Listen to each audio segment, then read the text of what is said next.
નમસ્કાર મિત્રો, સ્વાગત છે તમારું આપણી ચેનલમાં ગુજરાત જ્ઞાનમાં। તો મિત્રો, જે રીતે તમને ખબર જ છે કે આપણે સરસ મજાની સિરીઝ ચાલુ છે કે જે તમારા પરીક્ષા માટે ખૂબ જ અગત્યની છે, જીએસઆરટીસી હેલ્પર માટે। તો એમાં આજે આપણે ભાગ બીજો, ટેકનિકલનો ભાગ બીજો, ક્વેશ્ચન વિથ સોલ્યુશન। મિત્રો, આમાં મિત્રો એક વસ્તુ યાદ રાખજો, માત્ર 20 ક્વેશ્ચન્સ નથી જે તમને માહિતી આપવામાં આવે છે, એટલે તમારે એ ક્વેશ્ચન ગણો તો 40 થી 50 ક્વેશ્ચન થાય। અને પરીક્ષામાં અને તમે તૈયારી કરો તો આ રીતે જ તૈયારી કરજો મિત્રો, તો પરીક્ષામાં તમને પેપર એટલું સરળ લાગશે કે તમારું સિલેક્શન થતા તમને કોઈ રોકી શકશે નહીં। તો આપણે ચાલુ કરીએ આપણું, બરાબર। એ સિવાય તમને ખબર જ છે કે આપણી હેલ્પરની બુક માર્કેટમાં ધૂમ મચાવી રહી છે। સ્ટુડન્ટના રિવ્યુ એટલા સારા આવેલા છે કે જેને હજી એક બે દિવસ પહેલા બુક મળેલી છે, એક જ દિવસમાં સાહેબ આ બુક, આવી બુક જ અમને જોતી હતી, અમે માર્કેટમાંથી ઘણી બધી લીધી અને બહુ હાઈ રેટમાં 500 રૂપિયાની બુક લીધી, પણ એક, એમાં પણ કોઈ એમ કહેવાય કે અમને વળતર મળ્યું નહીં, બરાબર। આ બુક જોઈએ જશે, 2 ભાગ છે અને સરસ મજાની છે। ડેમો કોપી મિત્રો નીચે આપણી વોટ્સઅપના ગ્રુપમાં, ટેલિગ્રામના ગ્રુપમાં અવેલેબલ છે। અને આ બુકની પ્રાઇસ મિત્રો 610 માં નહીં પરંતુ 550 માં કુરિયર ચાર્જ ફ્રી। અને મિત્રો 2 બુક, એક ટેકનિકલની અને એક નોન ટેકનિકલની, એક નહીં એટલે 2 બુક, એટલે મિત્રો એ ખાસ ધ્યાનમાં રહી। અને જેટલા પણ પેડ સ્ટુડન્ટ છે એના માટે હજી પણ 50 રૂપિયા ઓફ છે, એટલે મિત્રો પહેલા લઈ લેજો, પછી એમ ના થાય, કારણ કે મેં તમને કીધું હતું કે આનો સ્ટોક લિમિટેડ છે, બરાબર। પછી વહેલા પછી સર અમને આ બુક જોશે, પછી આ બુક મળી શકશે નહીં, કારણ કે આ અમે લિમિટેડ જ છપાવેલી છે કે જેને જરૂર છે અને જેને તૈયારી ખરેખર કરી છે એના માટે જ આ બુક છે। એ સિવાય આપણો કોર્સ તો તમને ખબર જ છે કે ઈ બુક છે, એમાં પાછી ઈ બુક છે થિયરીની બુક, એટલે તમે એકવાર થિયરી વાંચો પછી એમસીક્યુ ની તૈયારી કરો તો મિત્રો તમારું સિલેક્શન થતા કોઈ અટકાવી શકે તમને નહીં। એટલે અને એમાંય પાછા આપણા વિડીયો લેક્ચર્સ, થિયરીની ઈ બુક, વિડીયો લેક્ચર્સ, પછી 10 મોક ટેસ્ટ। એટલે મિત્રો આટલું કરશો ને તો માર્કેટ કાંઈ બીજે ક્યાંય કાંઈ ગોતવા જવાની જરૂર પડશે નહીં, આમાં બધું આવી ગયું। થોડું વિચારો, થોડી મહેનત કરો અને પછી સિલેક્શન મેળવો। ને તમને ખબર જ છે જીએસઆરટીસી હેલ્પરમાં કે જીએસઆરટીસીમાં આપણું નામ ટોપ ઉપર રહેલું છે ગુજરાત જ્ઞાનનું, અને હજી પણ રહેશે। તો શરૂ કરીએ આજનો વિડીયો મિત્રો। પહેલો ક્વેશ્ચન, સોફ્ટ મેટલ માટે સ્ક્રેપરનો હોલ્ડિંગ કોણ કેટલો હોય છે? સોફ્ટ મેટલ માટે સ્ક્રેપર, પહેલા તો ઘણાને સ્ક્રેપર વિશે જ ખબર ન હોય મિત્રો, ઈ બુકમાં સરસ મજાનું એક આખું ચેપ્ટર આપેલું છે સ્ક્રેપરનું। હોલ્ડિંગ કોણ કેટલો હોય છે, બરાબર? 20 ડિગ્રી, 30 ડિગ્રી, 40 ડિગ્રી કે 60 ડિગ્રી। તો મિત્રો સોફ્ટ મેટલ હોય તો એમાં સ્ક્રેપરનો જે હોલ્ડિંગ કોણ છે એ એટલા ડિગ્રી હોય છે, 20 ડિગ્રી। થિયરી જો તમને દેખાડો તો જો આપણે આખું જે ચેપ્ટર છે ને એનું અમે તમને પેજ ઉમેરેલું છે, ચેપ્ટરનું જે ઇન્ડેક્સ પેજ છે એમાં કટિંગ ટૂલ્સ છે, સ્ક્રેપર એક કટિંગ ટૂલ્સ છે, એમાં આ 5 પ્રકારના આપણે ટૂંકમાં જે કહેવાય ને જે મુખ્ય અગત્યના સ્ક્રેપર આવે છે, એની એક એકની ડિટેલ્સ આકૃતિ સાથે। તો સ્ક્રેપરનું પેલા મુખ્ય કામ શું? સપાટી પરથી રંગ, કાટ દૂર કરવા, વોલપેપર જેવી સામગ્રી દૂર કરવા માટે વપરાતું બ્લેડ વાળું હાથનું સાધન એટલે સ્ક્રેપર। જો આ મિત્રો આપણા જે મેઇન સ્ક્રેપર છે ને એના અમે તમને ઇમેજ મૂકેલી છે, આ કહેવાય જો ફ્લેટ સ્ક્રેપર, એકદમ સીધું। આ હાફ રાઉન્ડ છે, હાફ રાઉન્ડ। આ 3 સ્ક્વેર સ્ક્રેપર, 3 સ્ક્વેર। આ છે બુલ નોઝ, મોટા નોઝ વાળો બુલ નોઝ। પછી આવશે 2 હેન્ડલ સ્ક્રેપર, બંને બાજુ હેન્ડલ આપેલા છે એ રીતે 2 હેન્ડલ। અને બીજું છે હુક સ્ક્રેપર। મિત્રો આ અલગ અલગ સ્ક્રેપર છે। હવે આપણે જોઈએ નેક્સ્ટ ક્વેશ્ચન, કેમ શાફ્ટ એ ખાલી જગ્યાની મદદથી વાલ્વને ઓપરેટ કરે છે? ગિયર, કેમ્બલોમ, ઇનલેટ પોર્ટ કે મેઇન જનરલ?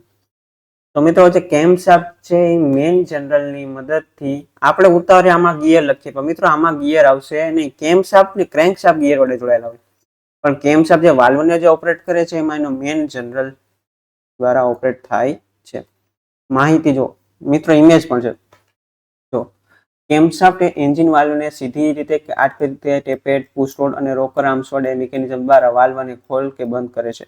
ઓકે, કેમશાફ્ટ ફરે છે અને શાફ્ટ પરના કેમ લોબ્સ દ્વારા વાલ્વ એક્ચ્યુએશનના ઘટકો દબાય છે, એન્જિન ચક્ર દરમિયાન ચોક્કસ સમયે વાલ્વને ઉપાડે છે અને ખોલે છે, અને કેમનો આકાર, પ્રોફાઇલ વાલ્વ વધારે ખોલવાનો સમય અને અવધિ નક્કી કરે છે.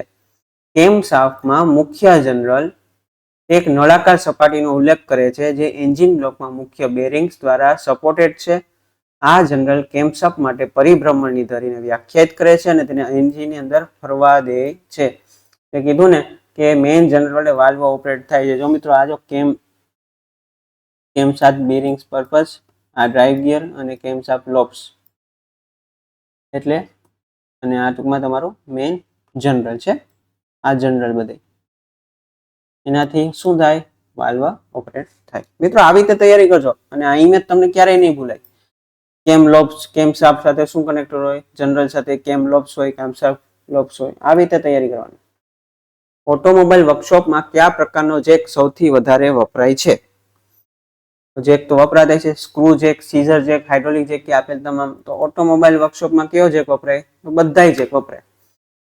હવે જો આપણી ઈ બુકમાં જો જેક એની આખી માહિતી, તો કે ભાઈ જેક એટલે શું?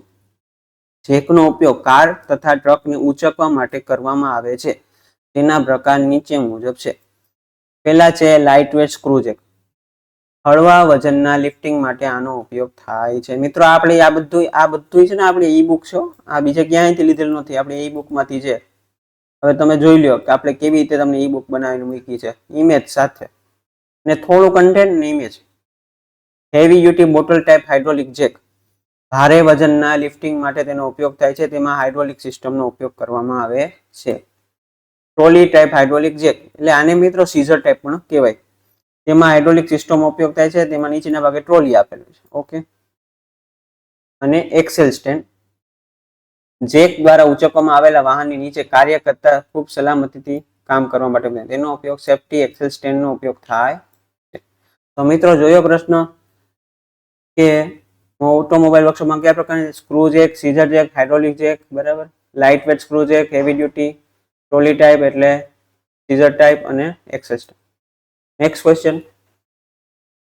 ડીઝલ એન્જિનમાં ડિટોનેશનની અસર જણાવો. તો ડીઝલ એન્જિનમાં ડિટોનેશન એટલે શું? ઉચ્ચ એન્જિનની સ્પીડ મળે, વધુ એન્જિનનો પાવર મળે, એન્જિન અચાનક બંધ થાય, એન્જિનમાં નોકિંગ સાઉન્ડ થાય. તો ડિટોનેશનનો મતલબ શું છે મિત્રો? Knocking sound. શું છે? Knocking sound. જો તમને થોડું સમજાવું ડિટોનેશન વિશે, કે ડીઝલ એન્જિનમાં ડિટોનેશન, જેને નોક અથવા ડીઝલ નોક પણ કહે છે, ઓળખવામાં આવે છે. તે એક અનિચ્છનીય ઝડપી દહન પ્રક્રિયાનો ઉલ્લેખ કરે છે. ઝડપી દહન આપણે એમ કે પ્રી ઇગ્નિશન થઈ જાય, ત્યાં હવા બળતણ મિશ્રણ અકાળે અને અસમાન રીતે સળગે છે, જેના કારણે ઉચ્ચ દબાણના તરંગોને અવાજ ઉત્પન્ન થાય છે. આનો મતલબ શું કે જે ટાઈમ છે, જે ટાઈમે સળગવાનું છે, કમ્બન્શન થવાનું છે, એની પહેલા પ્રી ઇગ્નિશન થઈ જાય. એટલે શું થાય કે એર છે ને બળતણનું મિશ્રણ વ્યવસ્થિત થયું ન હોય એટલે અસમાન સળગે, એટલે ઉચ્ચ દબાણના તરંગો થાય, અને અવાજ એટલે નોકિંગ છે. એટલે એને શું કહેવામાં, એને વ્યાખ્યાયિત કરવા માટે ડિટોનેશન કહેવાય. એને શું કહેવાય? ડિટોનેશન એટલે એન્જિનમાં નોકિંગ સાઉન્ડ અને ઉચ્ચ દબાણના તરંગો. એના પછી રેસિડ્યુઅલ કરંટ સર્કિટ બ્રેકર દ્વારા શું રક્ષણ આપવામાં આવે છે? ઇલેક્ટ્રિશિયનનો પ્રશ્ન છે મિત્રો. ઓવરલોડથી રક્ષણ, શોક સામે રક્ષણ, શોર્ટ સર્કિટથી રક્ષણ કે લીકેજ કરંટથી રક્ષણ? આમાં લીકેજ કરી નાખજો મિત્રો. તો મિત્રો ELCB, RCCB, ELCB આ શું છે મિત્રો? એક RCCB, જો R residual current, C circuit breaker. મિત્રો આનું પૂરું નામ પણ પૂછાય તો આવડવું જોઈએ. RCCB residual current circuit breaker. ELCB હોય તો મિત્રો શું આવશે? અર્થ લીકેજ સર્કિટ બ્રેકર. તો તેનો ઉપયોગ શોક સામે રક્ષણ, માનવના શોક સામે રક્ષણ. જો મિત્રો ઇમેજ એટલે તમને યાદ રહે કે ભાઈ આવું કંઈક જોયું તો આમાં આ ટેસ્ટ બટન છે અને ચેક કરી શકો. Residual current circuit breaker RCCB એક સલામતી ઉપકરણ તરીકે કાર્ય કરે છે, જે ઇલેક્ટ્રિક સર્કિટમાં લીકેજ કરંટ, જેને અર્થ લીકેજ પણ તરીકે ઓળખવામાં આવે છે, બરાબર, તેને શોધી કાઢે છે અને તેને ડિસ્કનેક્ટ કરે છે. એટલે ઇમ્બેલેન્સ થોડુંક પણ થાય એટલે ટૂંકમાં શોક જ્યારે લાગતો હોય એટલે તરત જ આ ડિસ્કનેક્ટ કરી નાખે. મિત્રો આપણી સેફટી માટે, મનુષ્યની સેફટી માટે હંમેશા આ લગાડવી જોઈએ. એ કમ્પલસરી રાખવાનું, આને બાયપાસ કરવાનું નહીં. મિત્રો આ MCB નથી એટલું યાદ રાખજો. MCB અને આ ELCB ને RCB માં ફરક છે. MCB ડિસ્કનેક્ટ કરે, એ પ્રોટેક્શન તો ઓવરલોડ સામે જ આપે, પરંતુ જ્યારે શોક સામે પ્રોટેક્શન માટે તો ELCB ને RCCB જોઈએ. આપણે આને MCB સમજીએ, પણ MCB આ નથી. MCB પણ લગાડવાની ને RCCB બે ભેગી લગાડવાની થાય. નેક્સ્ટ ક્વેશ્ચન, ઓરિજિનલ પેન્ટ ને નવા પેન્ટ સાથે ફેડ કરવા માટે કયું સોલ્વન્ટ બનાવવામાં આવે છે? ઓરિજિનલ પેન્ટ જે તમને બાય ડિફોલ્ટ જે કંપની દ્વારા જે તમને આ આપણે પેન્ટરનો પ્રશ્ન છે મિત્રો, કે જે આપણી ગાડી હોય એમાં ઓરિજિનલ પેન્ટ હોય, પછી આપણે ઘણા સમય પછી તડકાથી ઘસાઈ જાય, ટૂંકમાં ઝાંખો પડી જાય, બરાબર, એટલે આપણે નવો પેન્ટ કરીએ તો એમાં એના જેવું જ લાગે, એટલે બે અલગ અલગ પેન્ટના થર ન થઈ જાય, બે અલગ અલગ ન લાગવા જોઈએ, એટલે આપણે એક સોલ્વન્ટ ઉમેરવાનું આવે, બરાબર. એ સોલ્વન્ટ ઉમેરવાથી એટલે બેનો શેડ સરખો રહે. તો એ કઈ ટાઈપનું હોય? ફાસ્ટ સોલ્વન્ટ કહેવામાં આવે છે, બ્લેન્ડિંગ સોલ્વન્ટ, ક્લીનિંગ સોલ્વન્ટ કે સ્લો સોલ્વન્ટ? તો મિત્રો એને શું કહેવામાં આવે છે? Blending solvent. કેવું સોલ્વન્ટ આવશે મિત્રો? Blending solvent. જો તમને સમજાવું, બ્લેન્ડિંગ સોલ્વન્ટ, બ્લેન્ડિંગ સોલ્વન્ટ જેને સ્પોટ બ્લેન્ડર તરીકે પણ ઓળખવામાં આવે છે, તે એક પેન્ટ એડિટિવ છે જેનો ઉપયોગ પેન્ટમાં એડિટિવ મટીરિયલ, બરાબર, નવા પેન્ટ અને હાલના પેન્ટ વચ્ચે સરળ સંક્રમણો બનાવવા માટે થાય છે, ખાસ કરીને સ્પોટ રિપેરમાં. શું છે મિત્રો? કે આ જૂનું પેન્ટ છે, આ નવું પેન્ટ છે, તો આ બે અલગ અલગ ન થાય એટલે આ સોલ્વન્ટ ઉમેરવામાં આવે, એટલે બેનું મિક્સર પછી આમાં મિક્સર કરવામાં આવે એટલે પછી બે અલગ અલગ ન દેખાય. તે નવા પેન્ટની કિનારીઓને ઓગાળવામાં મદદ કરે છે, જેનાથી તે આસપાસના વિસ્તાર સાથે એકીકૃત બળી જાય. શું કહે? નવા પેન્ટની જે કિનારી હોય ને, એટલે જે થડ જામતા હોય ને, બરાબર, એને રિમૂવ કરે એટલે એકીકૃત રીતે બળી જાય અને રિપેરની દ્રશ્યતા ઘટાડે, એટલે ખબર જ ન પડે કે ભાઈ રિપેરિંગ કરે. તમને ખબર છે, આપણે ગાડી હોય તો હમણાં તમને ખબર છે નાની નાની ઓલી પેન આવે છે સ્પેશિયલ, મોંઘી આવે છે થોડી, એટલે શું એ શેડમાં ભરી જાય, એ પ્રમાણે કલર હોય એ પ્રમાણે, એટલે એ શેડમાં ભરી, એટલે તમને ખબર જ ન પડે કે ટોચો પડેલો છે કે નહીં. તો એમાં આજે સોલ્વન્ટ મટીરિયલ આપ્યું છે, બ્લેન્ડિંગ સોલ્વન્ટ. નેક્સ્ટ ક્વેશ્ચન મિત્રો, એક્ઝિક્યુટિવ ટેબલ ફર્નિચરનો ઉપયોગ ક્યાં થાય છે? Table furniture, executive table furniture, library, classroom, office room કે લિવિંગ રૂમ? તો હંમેશા ટેબલ ફર્નિચર, એક્ઝિક્યુટિવ ટેબલ હંમેશા ક્યાં હોય? ઓફિસમાં હોય. આ મિત્રો કાર્પેન્ટરનો પ્રશ્ન છે.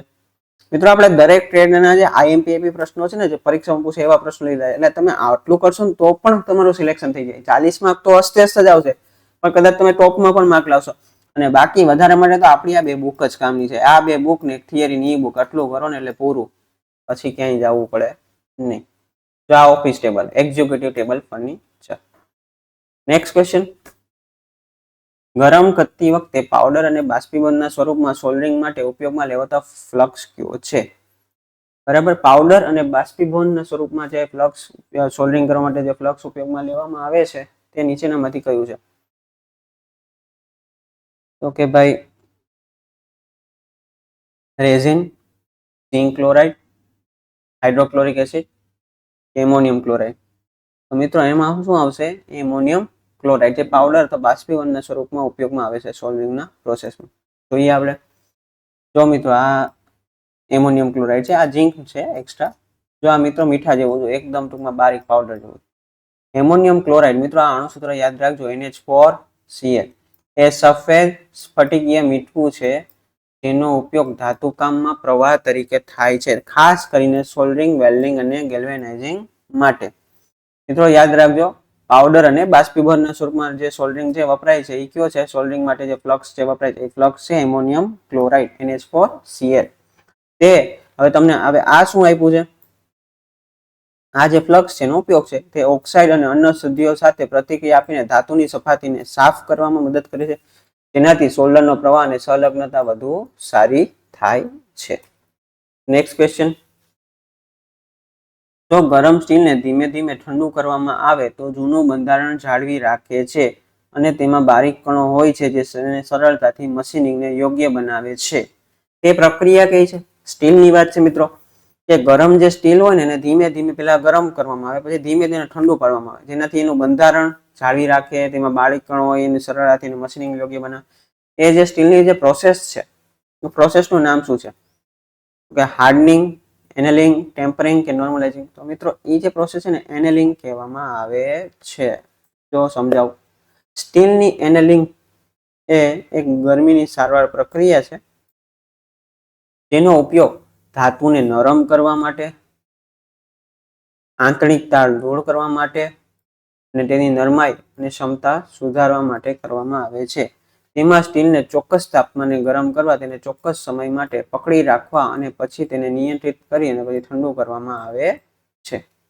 નેક્સ્ટ ક્વેશ્ચન, વેલ્ડિંગ ટોર્ચમાં નોઝલની ટોર્ચ બનાવવા માટે કયા મેટલનો ઉપયોગ થાય છે? વેલ્ડિંગમાં જે નોઝલની ટોર્ચ હોય એમાં કેવું મટીરિયલ? એલ્યુમિનિયમ, બ્રાસ, તાંબુ કે સ્ટીલ? તો હંમેશા મેટલની જે ટોર્ચ છે તે બનાવવા માટે તાંબાનો ઉપયોગ થાય છે. તાંબા એટલે કોપર. સીયુ કદાચ આમ ન લખેલો તો પણ આપણે ખબર પડવી જોઈએ. વેલ્ડિંગ નોઝલ મોટે ભાગે પિત્તળ, જો મિત્રો પિત્તળમાંથી પણ બનાવવામાં આવે છે.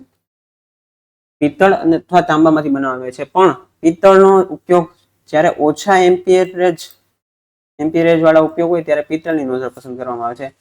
કોપર નોઝલ શું છે? બધી જગ્યાએ ચાલે. આ સ્પેસિફિક પર્પઝ માટે છે, પણ કોપર નોઝલ શું છે? બધી જગ્યાએ. કોપર નોઝલ ઘન ગરમી વાહક હોવાથી ઘણીવાર ઉચ્ચ એમ્પિયરેજ એપ્લિકેશનમાં ઉપયોગમાં લેવાય છે. ગરમીના વિષયમાં સારો વિકલ્પ છે. એટલે આમ જોવા જાવ તો આ બે ગણાય, પણ સૌથી હાઈ પ્રાયોરિટીમાં શું આવશે? હંમેશા તાંબુ. નેક્સ્ટ ક્વેશ્ચન, પેટ્રોલ એન્જિનમાં ફ્યુલ વેપોરાઇઝ કરી અને તેને હવા સાથે મિશ્ર કરતી ડિવાઇસ શું છે? પેટ્રોલ એન્જિનમાં જે ફ્યુલ છે એને વેપોરાઇઝ કરે અને તેને હવા સાથે મિશ્ર કરીને જે સપ્લાય આપે એન્જિનમાં, જેને તેમાં આપણે એમ કહીએ સિલિન્ડરમાં પ્રોવાઈડ કરે, એ ડિવાઇસ કયું છે? કાર્બોરેટર, ટેન્ક, ફ્યુલ ફિલ્ટર, કેસી ફ્યુલ પંપ? તો શું આવશે મિત્રો? કાર્બોરેટર. જ્યાંથી તમારું પેટ્રોલ, આપણે ઘણી વાર ગાડી બંધ પડી હતી તો કાર્બોરેટરનું સેટિંગ કરવામાં આવે, ભાઈ થોડું પેટ્રોલ વધારે જાય, એમ ટૂંકમાં ઓછું જતું હોય તો એટલે ગાડી બંધ પડે. એટલે કાર્બોરેટરથી તમારું બધું, તમારે એવરેજનું સેટિંગ પણ મિત્રો કાર્બોરેટરથી કરવામાં આવે છે. જો આ કાર્બોરેટર, આ જે બેઝિક કાર્બોરેટર છે, જો આ તમારું શું છે? ટોટલ વાર અહીંથી બધું જશે. હવે અહીંયાથી ફ્યુલ આવશે, અહીંથી એર આવશે. એર આવશે કેટલા પ્રમાણ આવશે, ફ્યુલ કેટલામાં આવશે, આ બધુંનું કોમ્બિનેશન કરીને પછી ટોટલ વારમાં જશે. આ છે તમારું બેઝિક કાર્બોરેટર. કાર્બોરેટર એક પ્રકારનું ઉપકરણ છે જેનો ઉપયોગ પેટ્રોલ એન્જિનમાં, કાર્બોરેટર કેમ હોય મિત્રો? આ પ્રશ્ન પૂછાઈ જાય મિત્રો. પેટ્રોલ એન્જિનમાં શું હોય? તો કાર્બોરેટર. હવા અને બળતણને એન્જિન સિલિન્ડરમાં પ્રવેશતા પહેલા તેને મિશ્રિત કરે છે. એન્જિન સિલિન્ડરમાં બળતણ જાય એની પહેલા હવા તેની સાથે મિશ્ર કરે અને પછી એને પ્રવેશ કરે. આ મિશ્રણ દહન માટે ખૂબ જ મહત્વપૂર્ણ છે અને કાર્બોરેટર એન્જિનની કામગીરીને શ્રેષ્ઠ બનાવવા માટે હવા અને બળતણના ગુણોત્તરની ખાતરી કરે છે કે બરાબર છે કે નહીં. ક્યાંક ફ્યુલ વધારે ન હોવી જાય, ક્યાંક હવા કે એ વધારે ન જાય, એટલે પરફેક્ટ કોમ્બિનેશન કરે. એટલે તમારી એવરેજ પણ આના ઉપર ડિપેન્ડન્ટ હોય છે. નેક્સ્ટ ક્વેશ્ચન મિત્રો, સોલ્ડરિંગ આયર્ન બનાવવા માટે કયા મટીરિયલનો ઉપયોગ થાય છે? સોલ્ડરિંગ આયર્ન બનાવવા માટે તાંબુ કે તાંબાનું મિશ્રણ, બ્રાસ અથવા બ્રાસનું મિશ્રણ, કાંસુ અથવા અને બ્રાસનું મિશ્રણ, એલ્યુમિનિયમ કે એલ્યુમિનિયમ મિશ્રણ? તો હંમેશા સોલ્ડરિંગ આયર્ન બનાવવા માટે તાંબુ અથવા તાંબાનું મિશ્રણ બનાવવામાં આવે છે. સોલ્ડરિંગ આયર્ન બનાવવા માટે કોણ મિત્ર? કોપર જ. એટલું યાદ રાખજો, સોલ્ડરિંગ આયર્નની બીટ બનાવવા માટે પણ કોપર મટીરિયલ. જો સોલ્ડરિંગ આયર્નની ટીપ સામાન્ય રીતે તાંબામાંથી બનાવવામાં આવે છે, જેને ટકાઉપણું અને કાટ પ્રતિરોધક માટે અન્ય ધાતુઓ સાથે પ્લેટ કરવામાં આવે છે. ટીપનો મુખ્ય ભાગ તેની ઉત્તમ ગરમી વાહકતાને કારણે સામાન્ય રીતે તાંબાનો બનેલો હોય છે. ત્યારે લોખંડ જેવી અન્ય ધાતુઓને ટકાઉપણું વધારવા માટે કાટ અટકાવવા માટે પ્લેટ કરવામાં આવે છે. ખાસ કરીને સીસા મુક્ત સોલ્ડરિંગમાં તેનો ઉપયોગ કરવામાં આવે છે. નેક્સ્ટ ક્વેશ્ચન મિત્રો, ગરમ એન્જિનમાં ફ્યુલ ભરતી વખતે આગ લાગવાનું કારણ? એન્જિન આપણે ઘણી વાર બહુ ગરમ હોય, કાગળ, કાપડ, વરાળ કે ચામડું, એન્જિન ગરમ હોય તો ઘણી વાર તમે જો પેટ્રોલ પંપે આગ લાગી એટલે શું છે? હવે તમને ખબર છે કે પેટ્રોલ તો અંદર છે, તો અહીંયા આગ લાગવાનું કારણ? તો મિત્રો એનું હંમેશા કારણ એ છે કે જે વરાળ છે એ જે ગરમ અને વરાળમાં રૂપાંતર થઈ ગયું, એટલે જે આજુબાજુ વાતાવરણમાં વરાળ હોય એ વરાળ પછી આગ પકડી લે. એમાં કાગળ, કાપડ ના આવે, પણ શું આવે? વરાળ આવશે. નેક્સ્ટ ક્વેશ્ચન, કઈ વાયરિંગ કામ ચલાવ ઇન્સ્ટોલેશન માટે યોગ્ય છે? કામ ચલાવ એટલે ટેમ્પરરી, પરમિનન્ટ નહીં, ટેમ્પરરી માટે. ભાઈ ક્લિટ વાયરિંગ, કન્સીલ્ડ વાયરિંગ, પીવીસી કન્ડ્યુટ વાયરિંગ કે મેટલ કન્ડ્યુટ વાયરિંગ? તો કામ ચલાવ ઇન્સ્ટોલેશન માટેનું જે વાયરિંગ છે મિત્રો એને ક્લિટ વાયરિંગ કહેવામાં આવે છે. ટેમ્પરરી સોલ્યુશન, પરમિનન્ટ નહીં. જો તમને સમજાવું, જો આ બધું કામ ચલાવ કહેવાય. ટેમ્પરરી. ફિટિંગ મીટિંગ ને ટેમ્પરરી માટે સ્ક્રૂ જોડે ક્લિપ જોડે અટકાવી દેવાનું. ક્લિટ વાયરિંગ એક કામ ચલાઉ વાયરિંગ ઇલેક્ટ્રિકલ વાયરિંગ છે. તેમાં ઇન્સ્યુલેટેડ વાયર દિવાલો અથવા છત સાથે જોડાયેલા ક્લિટ્સ, બરાબર, એટલે સ્ક્રૂ કે ગમે એમ કહી શકાય, સામાન્ય રીતે પોર્સેલિન લાકડું અથવા પ્લાસ્ટિક અથવા પર લગાવવામાં આવે છે. વાયરને ટેકો આપવા માટે ક્લિટ્સ નિયમિત અંતરાલે સ્ક્રૂ મારવામાં આવે છે, તેને ક્લિટ વાયરિંગ કહેવાય. આને પોર્ટેબલ વાયરિંગ પણ કહેવાય, ગમે ત્યારે કાઢી શકાય, ગમે ત્યારે નાખી શકાય, એટલે કામ ચલાવ ટેમ્પરરી. પછી મિત્રો આવા પ્રશ્નો બહુ આઈએમપી છો, આવો એકાદ પ્રશ્ન પૂછાશે જ. ભારતમાં પ્રદૂષણ ઓછું થાય તે માટે કયું એસોસિએશન મહત્વની ભૂમિકા ભજવે છે? તો તમે એમ કહો સાહેબ આમાં ક્યાં પ્રદૂષણ આવ્યું? વ્હીકલ પ્રદૂષણ જ કરે છે ને, કાર્બન ઇમિશન થાય છે, શું છે? પ્રદૂષણ જ છે. તો ઓટોમોબાઈલ માંથી કાર્બન ઇમિશન ન થાય એટલે તો આપણે હમણાં ઇલેક્ટ્રિકલ ઉપર જઈએ છીએ. પણ જે રનિંગ છે હેવી વ્હીકલ છે એમાં શું કરવું એમ. ભાઈ AI automobile association of India કામ કરે છે એના ઉપર. AIA automotive industry association. મિત્રો આના ફૂલ ફોર્મ આજે છે ને, હું ખાલી આટલું પણ લખી શકતો હતો, પણ મેં ફૂલ ફોર્મ લખેલા છે. એનું કારણ એ છે કે કદાચ આમાંથી આ પૂછાઈ જાય કે એઆઈ નું પૂરું નામ જણાવો. કે ભારત સરકારની જે સંસ્થા છે ઓટોમોબાઈલ ક્ષેત્ર કામ કરે છે એનું એઆઈ નું પૂરું નામ તો automobile association of India. AIA automotive industries of India association. ASI automobile association of South India. અને ચોથી છે ARAI automotive research association of India. તો મિત્રો પ્રદૂષણ ઓછું થાય એના માટે કામ કરે છે ARAI automotive research association of India, જે ઓટોમોબાઈલના પોલ્યુશન ઉપર કામ કરી રહી છે. આની ડિટેલ્સ થોડી જાણીએ મિત્રો. ARAI automotive research association of India કે જે 1966માં ઓટોમોટિવ ઉદ્યોગ અને ભારત સરકાર દ્વારા સ્થાપિત એક અગ્રણી આરએનડી એટલે રિસર્ચ અને ડેવલપમેન્ટ સંસ્થા છે. તે ભારે ઉદ્યોગ અને જાહેર સાહસો મંત્રાલય સાથે જોડાયેલી એક સ્વયંમતી સંસ્થા છે. એઆરએ અને આરએનડી પરીક્ષણ, પ્રમાણપત્ર અને હોમોલોગેશનના તકનીકી કુશળતા પ્રદાન કરે છે અને વાહનોના નિયમો ઘડવામાં પણ મદદ કરે છે. Next question. ક્રેન્ક પિન સાથે પિસ્ટનના કયા ભાગને જોડવામાં આવે છે? Push road, connecting road, camshaft કે ક્રેન્કશાફ્ટ? તો કે ભાઈ ક્રેન્ક પિન સાથે પિસ્ટનના કનેક્ટિંગ રોડ, ક્રેન્ક પિન સાથે શું હોય? પિસ્ટનનો કનેક્ટિંગ રોડને જોડવામાં આવે છે. હવે કનેક્ટિંગ રોડની મિત્રો ઇન્ફોર્મેશન જાણીએ તો આપણે કંઈક ખબર પડે. આ જો કનેક્ટિંગ રોડનું મૂક્યું છે, જો આ જો કનેક્ટિંગ રોડ છે, બરાબર. આ સિલિન્ડર જો છે કનેક્ટિંગ રોડ સ્મોલ, પછી કનેક્ટિંગ રોડનું આ બીમ રોડ, બરાબર, નટ બોલ્ટ ને બધું છે, બિયરિંગ ઇન્સર્ટ્સ. આંતરિક કમ્બશનમાં એન્જિનમાં કનેક્ટિંગ સળિયા એટલે કનેક્ટિંગ રોડ એક મહત્વપૂર્ણ ઘટક છે, જે પિસ્ટન અને ક્રેન્કશાફ્ટ વચ્ચેની કડી તરીકે કામ કરે છે. કોની વચ્ચે? પિસ્ટન અને ક્રેન્કશાફ્ટ વચ્ચે કડી તરીકે કાર્ય કરે છે. તે પિસ્ટનની પરસ્પર ઉપર નીચે ગતિને ક્રેન્કશાફ્ટની પરિભ્રમણની ગતિમાં રૂપાંતરિત કરે છે. શું કીધું છે? પિસ્ટન જે ઉપર નીચે, પિસ્ટન કઈ મિત્રો? ઉપર નીચે ગતિ કરે છે, અપ અને ડાઉન, બરાબર. તે ગતિને એ કેમાં કરે છે? રેસિપ્રોકેટિંગ, બરાબર, ક્રેન્કશાફ્ટની પરિભ્રમણની ગતિમાં રૂપાંતરિત કરે છે. એટલે પૂછે કે ક્રેન્ક પિન અને પિસ્ટનના ભાગને જોડતો ભાગ એટલે કનેક્ટિંગ રોડ. Next question. આપેલા બેરિંગનું નામ જણાવો. મિત્રો આ જે બેરિંગ છે એનું નામ જણાવવાનું છે. એન્જિનમાં ટૂંકમાં કોઈ પણ ટાયર હોય છે, એક વસ્તુ યાદ, જ્યાં મિત્રો મૂવેબલ કોઈ ભાગ હોય ને અહીંયા હંમેશા બેરિંગ તો હોય જ છે. કોક જ વસ્તુ હોય કે જેમાં ન હોય. તો આપેલા આ બેરિંગનું નામ જણાવવાનું છે. બોલ બેરિંગ છે, રોલર બેરિંગ છે, નીડલ બેરિંગ છે કે ટેપર બેરિંગ છે? તો મિત્રો આ નાનકડા જેવું છે, બોલ જેવું, તો આ છે બોલ બેરિંગ. જો આ બોલ બેરિંગ ને તમને સમજાય, આ તમે સાયકલમાં પણ જોઈ આવી છે. જો આ બોલ બેરિંગ છે. બોલ બેરિંગ્સનો ઉપયોગ મશીનરીમાં ફરતા ભાગો વચ્ચે ઘર્ષણનું ઘટાડવાનો, કાર્યક્ષમતામાં સુધારો કરવાનો અને સાધનોનું જીવન વધારવા માટે થાય છે. એટલે લાઈફ સાયકલ વધારવા માટે થાય છે, આપણે કહી શકાય. ઇલેક્ટ્રિક મોટર્સ, એચવીએસી સિસ્ટમ થી લઈને પરિવહન સાધનો અને ઘરગથ્થુ ઉપકરણો સુધીના વિવિધ કાર્યોમાં ખૂબ જ મહત્વપૂર્ણ ભાગ ભજવે છે. જો મિત્રો આ કોમન બેરિંગ છે જે આપણે ઓટોમેટિવ સેક્ટરમાં બહુ વપરાય છે. એક બોલ બેરિંગ છે, પછી છે રોલર બેરિંગ છે, પ્લેન બેરિંગ, જો plain, flexure bearing, needle bearing, સોય type, linear bearing, fluid bearing, magnet type bearing, taper bearing અને સિલિન્ડ્રિકલ બેરિંગ. આ કોમન બેરિંગ છે મિત્રો, જે ઓટોમેટિક ઇન્ડસ્ટ્રીમાં એટલે આપણે ધ્યાન રાખવાના, કદાચ આમાંથી કોઈની ઇમેજ પૂછાઈ જાય તો આપણે આવડી જાય. નેક્સ્ટ ક્વેશ્ચન, નીચેના પૈકી કયા પેડામાં રીમ અને હબ અડધા ભાગોમાં હોય છે? 50-50. Disc wheel, wire wheel, split wheel કે આમાંથી કોઈ નહીં.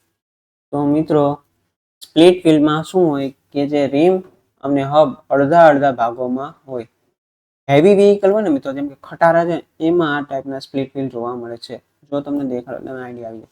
જો આમ જો કે ખટારા કે બસનું ટાયર છે, આ વચ્ચે છે, આના બે ભાગ હોય. જો એક અહીંયા, આ લોકિંગ રિમ અને લોકિંગ રિંગ, આ રીતે બે ભાગ આવે.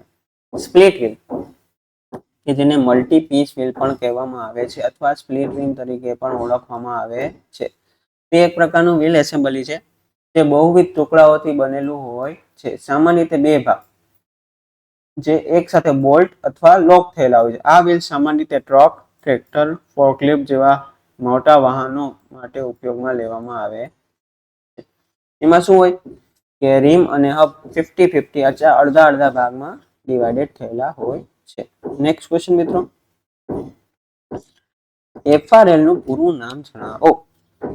ઓટોમેટિક સેક્ટરમાં FRL શું છે? ગાડીમાં FRL શું છે? ફિલ્ટર, રેગ્યુલેટર અને લુબ્રિકેટર. ફિલ્ટર, રેસિક્યુલર ફ્રન્ટ રેગ્યુલેટર લાઇન. ફિલ્ટર, રેસિક્યુલર લાઇન, ફિલ્ટર, રેસિક્યુલર લુબ્રિકેટર. મિત્રો એકદમ નજીકના છે શબ્દો, આપણે એકવાર વ્યવસ્થિત જોશું. FRL ફિલ્ટર, રેગ્યુલેટર અને લુબ્રિકેટર. જો FRL નું પૂર્ણ સ્વરૂપ ફિલ્ટર રેગ્યુલેટર છે, તે એક ન્યુમેટિક ડિવાઇસ છે જે ફિલ્ટર, રેગ્યુલેટર, લ્યુબ્રિકેટરને એક જ યુનિટમાં જોડે છે. એટલે આ બધું છે ને મિત્રો, એને આખું આ જે છે ને આખું પેટી તૈયાર થાય ને, ફિલ્ટર હોય તેમાં રેગ્યુલેટર, લુબ્રિકેટર ને આખી પેટીને FRL કહેવામાં આવે છે. નેક્સ્ટ ક્વેશ્ચન, સોલ્ડર શું છે? મિત્રો સિમ્પલ પ્રશ્ન બહુ. Cleaning agent, filler material, lubrication કે મેલ્ટિંગ એજન્ટ. હવે સોલ્ડરિંગ લાઇનમાં સાહેબ સોલ્ડર આપો, આપણે સમજી શકાય. સોલ્ડર આપો. સોલ્ડર શું છે? સોલ્ડર એ વસ્તુ છે કે જે ઓગળે છે, જે ગરમ થઈને ઓગળે છે, અને જે બે ભાગ છે વચ્ચેનો ગેપ છે અહીંયા પડે છે ને બે ભાગને જોઈન્ટ કરે છે. એટલે સોલ્ડર શું છે? ફિલર મટીરિયલ છે. શું છે? Filler material. હવે મેં કીધું હોત કે ફ્લક્સ શું છે, તો ફ્લક્સ ત્યાં ક્લિનિંગનું કામ કરે છે, તો એ ક્લિનિંગ એજન્ટ થાય, બરાબર, ઓક્સાઇડ દૂર કરે. તો સોલ્ડર ખબર પડી જાય. સોલ્ડર એક ધાતુનું એક મિશ્ર ધાતુ છે જે સામાન્ય રીતે ટીન અથવા શીશાનું બનેલું, ટીન અને શીશાના મિશ્રણનું બનેલું છે. એમાં મિત્રો અલગ હોય, 50-50% હોય, 60-40 રેશિયો હોય, ટૂંકમાં અલગ મટીરિયલ માટે અલગ છે. તેનો ઉપયોગ ધાતુના ભાગોને પીગળી અને જોડાયેલા ટુકડાઓ છે મજબૂત થવા માટેનું કાર્ય કરે છે. જેનું ગલન બિંદુ ખૂબ ઓછું હોય છે, કારણ કે જો મિત્રો આનો ગલન બિંદુ વધારે હોય એટલે આ ઓગળેની પહેલા તો આપણું મટીરિયલ ઓગળી જાય, જેને જોઈન્ટ કરવાનું છે. એટલે યાદ રાખવાનું, સોલ્ડર મટીરિયલનું ગલન બિંદુ હંમેશા જે તમે પાર્ટ જોડો છો એનાથી ઓછું હોય. એટલે આ પેલા ગરમ થઈને ઓગળી જાય એટલે ઓલા બે પાર્ટ વચ્ચે એ જોઈન્ટ થઈ જાય, ઓલા બે પાર્ટને કોઈ નુકસાન થાય નહીં. એટલે તેનું હંમેશા યાદ રાખવાનું, સોલ્ડરનું ગલન બિંદુ કેવું હોય? ઓછું હોય, જેના કારણે તે ઓગળીને ધાતુઓ છે નાની જગ્યાઓમાં વહે છે, બરાબર. મજબૂત કાયમી બંધન બનાવવા માટે સોલ્ડરનો સામાન્ય રીતે ઉપયોગ કરવામાં આવે છે. ઇલેક્ટ્રોનિક્સમાં, પ્લમ્બિંગમાં, શીટ મેટલમાં બધામાં થાય છે મિત્રો. એટલે આમાં એક આ વસ્તુ આવે કે સોલ્ડર જે મટીરિયલ છે, સોલ્ડર જે છે ફિલર મટીરિયલ છે, એનું ગલન બિંદુ હંમેશા ઓછું હોય જે મટીરિયલને જોડવાનું છે તેના કરતા. જો મિત્રો આજના ક્વેશ્ચન પૂરા થયા છે. આપણા કોર્સની ડિટેલ્સ હજી શેર કરી દો તમને, એટલે જે પણ લોકો હજી વિચારે છે કે મારે શું કરવું છે, ભાઈ આટલું કરી નાખ, બીજું કાંઈ જવાની જરૂર નહીં પડે. 100 ગુણનો સંપૂર્ણ અભ્યાસક્રમ, બધા ટેટનું મટીરિયલ, ટેસ્ટ, દરરોજ ટોપિક ટેસ્ટનું આયોજન આપણું તમને ખબર છે ચાલુ છે. ટેકનિકલ ઈ બુક અને તમામ ટોપિકના વિડીયો ટેસ્ટ અને મટીરિયલ. કોઈ પણ પ્રશ્ન મિત્રો આપણો નંબર આપેલો છે, એમાં ફોન કરો અને માહિતી મેળવો અને ખરેખર સિલેક્શન મેળવવું જ છે. મિત્રો આજે એટલું રાખીએ, હવે મળીએ નવા લેક્ચરમાં, નવા વિડીયો. મિત્રો આ વિડીયોને તમારે લાઈક, શેર અને સબસ્ક્રાઇબ કરવાનો છે કે જેથી અમને પણ મોટિવેશન મળે અને અમે આવું સિરીઝ ચાલુ રાખીએ અને તમને સિલેક્શન મેળવવા માટે આ સિરીઝ ખૂબ જ મદદરૂપ થશે. કારણ કે તમે આ જોશો તમને આઈડિયા આવશે ને પરીક્ષા તમને આ ક્વેશ્ચન બધા યાદ આવી જશે કે આ લેક્ચર મેં જોયું તો આ શબ્દ મેં જોયું તો આ વસ્તુ મેં જોઈ હતી, આ ઇમેજ મેં જોઈ હતી. તો ઓકે મિત્રો, આજે એટલું રાખીએ. હવે મળીએ નવા લેક્ચરમાં એક નવા વિડીયો સાથે. ઓકે, જય હિન્દ.